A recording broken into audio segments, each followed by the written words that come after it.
ఈరోజు ఈ బడ్జెట్ ప్రవేశపెట్టే సమయానికి మన సభకు వచ్చినటువంటి సీఎం రమేష్ గారు ఎంపీ గారు, నందిమాల ప్రసాద్ గారు, రావు కృష్ణదేవరాయలు గారు ఎంపీ గారు, అలాగే బీటెక్ రవి గారు, మల్లికార్జున రెడ్డి గారు వచ్చారు. ప్రత్యేకంగా వచ్చినందుకు వారికి నా ధన్యవాదాలు తెలియజేస్తున్నానండి. ఒక ఇంట్రెస్టింగ్ పాయింట్ చెప్పాలండి సభ ముగించే ముందు. ముఖ్యమంత్రి గారు, డిప్యూటీ ముఖ్యమంత్రి గారు కూడా వినాలి సార్. మీ సలహా మేరకు ఒక కార్యక్రమం టేకప్ చేసాం.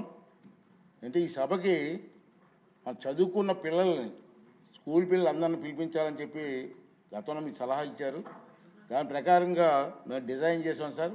మన లోకేష్ గారు అంతా కూర్చొని డిజైన్ చేసాం. ఇప్పటికీ నాకు వచ్చిన అప్లికేషన్ మేము కాల్ ఫర్ చేసాం అన్ని స్కూల్స్కి. ఎవరికైనా ఇంట్రెస్ట్ ఉంటే అప్లికేషన్ చేయమని. ఇప్పటికి మాకు సుమారు 150 స్కూల్స్ నుంచి మా పిల్లలు వస్తారని చెప్పి రిక్వెస్ట్ లెటర్స్ వచ్చాయి. మేము స్టార్ట్ చేసాం 11, 12, 13, 14 తారీఖు చూస్తే ఇప్పటికీ 22 స్కూల్స్ నుంచి వచ్చారు సార్. ఈ రోజుకి 798 మంది వచ్చారు సార్. 798 పిల్లలు వచ్చారు. రోజు వస్తున్నారు, కూర్చున్నారు. ఒక్కొక్క స్కూల్కి 20 half an hour minutes time ఇచ్చాం అందరికీ. ఇంకా మనకి రావాల్సింది 128 స్కూల్స్ నుంచి అప్లికేషన్స్ పెండింగ్ ఉన్నాయి సార్. ఈ సభ ముగించే లోపల వాళ్ళు కూడా పిలిపించి వాళ్ళు కూడా చూసే అవకాశం ఇస్తున్నాం సార్. నేను ఆ పిల్లలతో అయిపోయిన తర్వాత మాట్లాడుతున్నాను సార్. నేను మాట్లాడితే ఏంటంటే చాలా హ్యాపీ ఫీల్ అవుతున్నారు.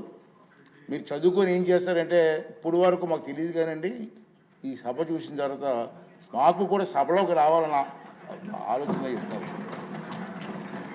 ఇది మంచి పరిణామం సార్, మంచి కార్యక్రమం.